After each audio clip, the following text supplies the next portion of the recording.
இந்தியாவின் மிகப்பெரிய திகிலூட்டும் பேய் கதைகளுக்கு தமிழ் ஸ்டோரி டிவிக்கு வருக. 1910ஆம் ஆண்டு இங்கு ரயில் விபத்தில் 50 பேர் இறந்தனர். அதனால் இரவில் யாரும் இந்த நிலையத்திற்கு வருவதில்லை. பகலில் ஆயிரக்கணக்கான மக்களை பார்க்கலாம். நீங்கள் ரயிலில் பயணம் செய்யலாம், ஆனால் இரவில் ஒருவருக்கும் கூட வருவதில்லை. ஏனென்றால் இரவில் பேய்கள் சுற்றித் திரிகின்றன என்று மக்கள் பயப்படுகிறார்கள். இங்கே மிகவும் பயமாக இருக்கிறது. இரவு 12 மணிக்கு இதை உங்களுக்கு நேரலையில் காட்ட நான் இங்கு வந்து இருக்கிறேன். ஏனென்றால் நான் உங்களுக்கு ஒரு பயங்கரமான இடத்தை காட்ட வந்திருக்கிறேன். பாருங்கள், அந்த இடம் மிகவும் வித்தியாசமானது. நள்ளிரவு 12 மணிக்கு இங்கே ஒரு முக்கியமான நண்பர்கள் சந்திப்பு நடக்கப் போகிறது. அது யார் என்று யோசிக்கிறீர்களா? சரி சரி, நான் உங்களுக்கு சொல்கிறேன். இது ஒரு இறந்த பெண்ணை பற்றியது இல்லை, இது ஒரு பேயை பற்றியது. வாவ், அந்த இடம் எவ்வளவு அழகாக உள்ளது, சொர்க்கம் மாதிரி உள்ளது. இங்கு 40 வருடங்களுக்கு முன்பு இந்த இடத்தில், அதாவது வெளிச்சமுள்ள இடத்தில் 50 பேர் இறந்தனர்.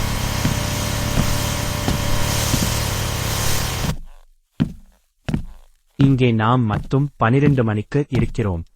இன்னும் கொஞ்ச நேரத்தில் இங்கே இரவு 12 மணிக்கு பேயை சந்திக்கப் போகிறோம். அந்த பேயை சந்தித்து பேசிவிட்டு செல்ஃபி எடுப்போம். யாராவது செல்ஃபி எடுக்க விரும்பினால் அதை கமெண்டில் சொல்ல மறக்காதீர்கள். அப்போது உங்களில் எத்தனை பேர் புகைப்படம் எடுக்க விரும்புகிறீர்கள் என்பது எனக்கு தெரியும். இப்போது முழு ரயில் நிலையத்தையும் பார்ப்போம்.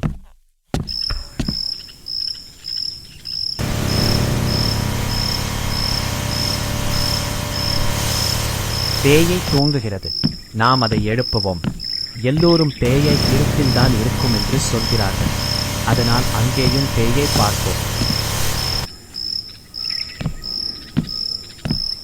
நமக்கு வெளிச்சம் தேவையில்லை. வணக்கம் நண்பர்களே. நேரம் 12 மணியை கடக்கும்போது எனக்கு ஒருவித பதட்டமும் பயமும் ஏற்படுகிறது. நண்பர்களே, இந்த இடத்தில் ஏதோ பயங்கரமான, சொல்ல முடியாத, இயற்கைக்கு அப்பாற்பட்ட ஒன்று இருப்பதாக நான் உண்மையிலேயே உணர்கிறேன். நண்பர்களே, நாம் நம்முடைய பயணத்தில் இறங்கிவிட்டோம். கடவுள் எந்த பிரச்சனையும் வராமல் நம்மை பாதுகாக்கட்டும்.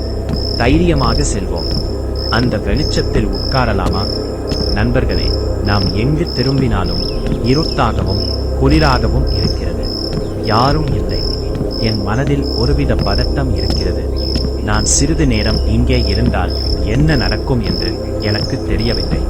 நண்பர்களே, நான் இங்கு வந்ததிலிருந்து சில எதிர்மறை எண்ணங்கள் வருகின்றன.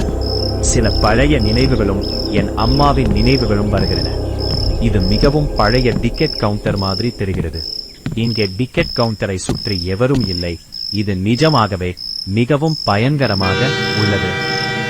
ரயில் வந்தால் நாம் சென்று பார்ப்போம். ஏதோ ரயில் சத்தம் கேட்கிறது. பாருங்கள், பார்ப்போம். ரயில் அந்த நடு ராத்திரியில் ரயில்வே ஸ்டேஷனுக்குள் அதிபயங்கரமாக மிகுந்த சத்தத்துடன் காற்றை கிழித்துக் கொண்டு வந்து கொண்டிருந்தது. ஆனால் ஸ்டேஷனில் எவரும் இல்லை. ஸ்டேஷன் மாஸ்டர் கூட அங்கே காணவில்லை. அந்த ரயில் இந்த ஸ்டேஷனில் வந்து நின்றவுடன் இங்கு பேய் வருவதாக மக்கள் நம்புகின்றனர். ராஜு உடனே செல்போனை ஆன் செய்து ஸ்டேஷனுக்குள் மெதுவாக ஊர்ந்து வந்து ரயிலை செல்ஃபி எடுத்துக்கொண்டே வந்தான். திடீரென்று ஒரு குழந்தையின் அழுகுரலை கேட்டு திரும்பினான். அழுகுரல் வந்த திசையை நோக்கி டார்ச் லைட் வெளிச்சத்தில் மிக வேகமாக தேடிக்கொண்டு நடந்தான். ஹலோ, யாராவது இருக்கீங்களா? யார் அழுகிறது? கண்ணுக்கு எட்டிய தூரம் யாரும் இல்லையே. ஆனால் அழுகுரல் மட்டும் எப்படி கேட்கிறது? ஹலோ, யார் இருக்கீங்க? சொல்லுங்க என்று கூறிக்கொண்டு மிக வேகமாக ஓடினான்.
அவனை யாரோ பின்தொடர்வது போல உணர்ந்தான். எனவே திடுக்கிட்டு வேகமாக திரும்பி பார்த்தான். ஆனால் யாரும் இல்லை. அவன் நடந்து சென்று கொண்டிருக்கையில்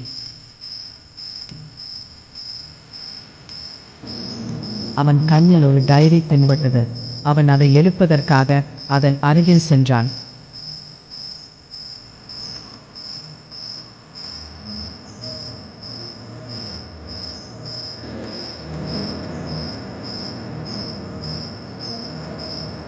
அந்த டைரி மிகவும் புதியதாக இருப்பதை ஆச்சரியத்துடன் கண்டு சுற்றும் முற்றும் பார்த்தான். எவரும் இல்லை. எனவே அந்த டைரியை கையில் எடுத்து வாசித்தான். அதில் ராஜு உனது கடைசி நாள் இது என்று எழுதியிருந்தது.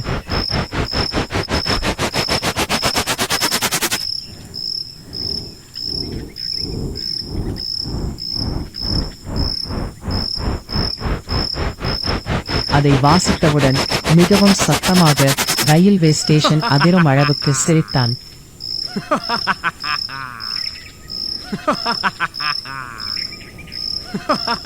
திடீரென்று அவனது போனில் லோ பேட்டரி நோட்டிபிகேஷன் வந்தது.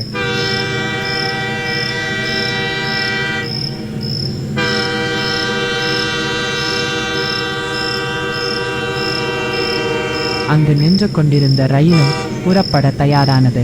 எனவே ராஜுவும் ரயில் புறப்படுவதற்கு தயாரானான்.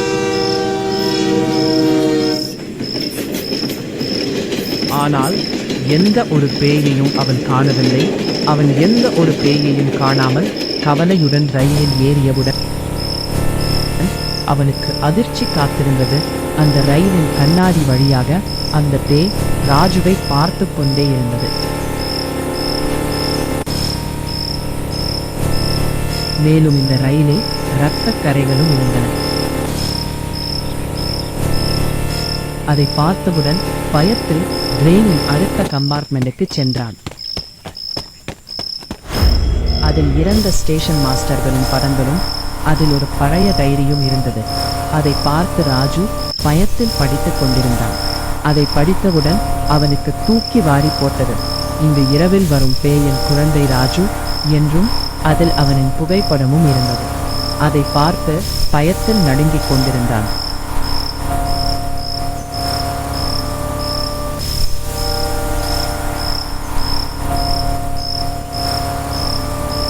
அப்போது ஒரு சிறு குழந்தையின் அழுகையும் அவனுடைய அம்மாவின் அழுகையும் கேட்டன.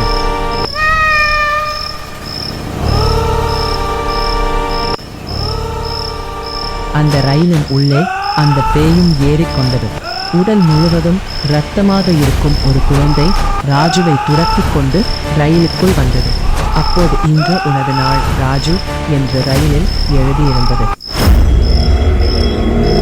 அவன் பயத்தில் ஓடிக்கொண்டிருக்கும் போது அவனது தாயின் முகம் சிரித்த முகத்துடன் அவனது கண்ணில் வந்து சென்றது.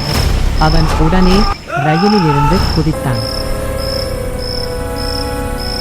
1910 ஏற்பட்ட ரயில் விபத்தில் ராஜுவின் குடும்பம் ரயில் விபத்தில் சிக்கிக் கொண்டது.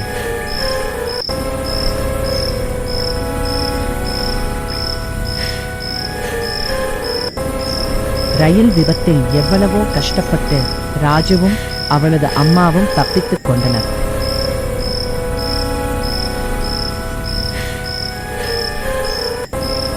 ராஜுவை ஒரு சிறு துரும்பு கூட தாக்காதவாறு பாதுகாத்துக் கொண்டாள் அவளது தாய். அதில் அவள் படுகாயம் அடைந்தாள்.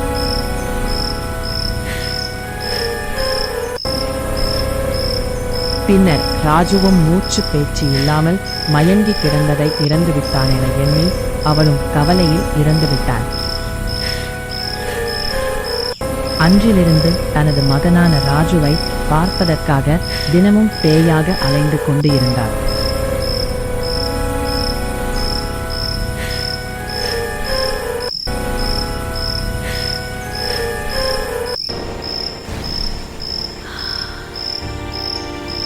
ராஜு ரயில்வே இருப்பு பாதையில் நின்று கொண்டிருக்கும் போது அவளது தாயின் ஆன்மா அவனை கட்டி பிடித்துக் கொண்டது. அப்போது ராஜு ட்ரெயினில் அடிபட்டு இறந்தான்.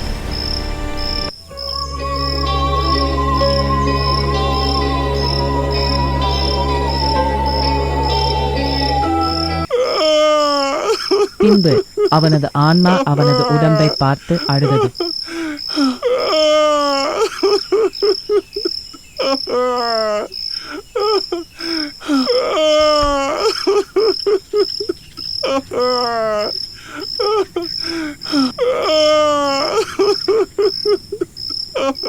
அப்போது ரயில்வே ஸ்டேஷனில் ராஜுவின் கேமரா கிடந்தது.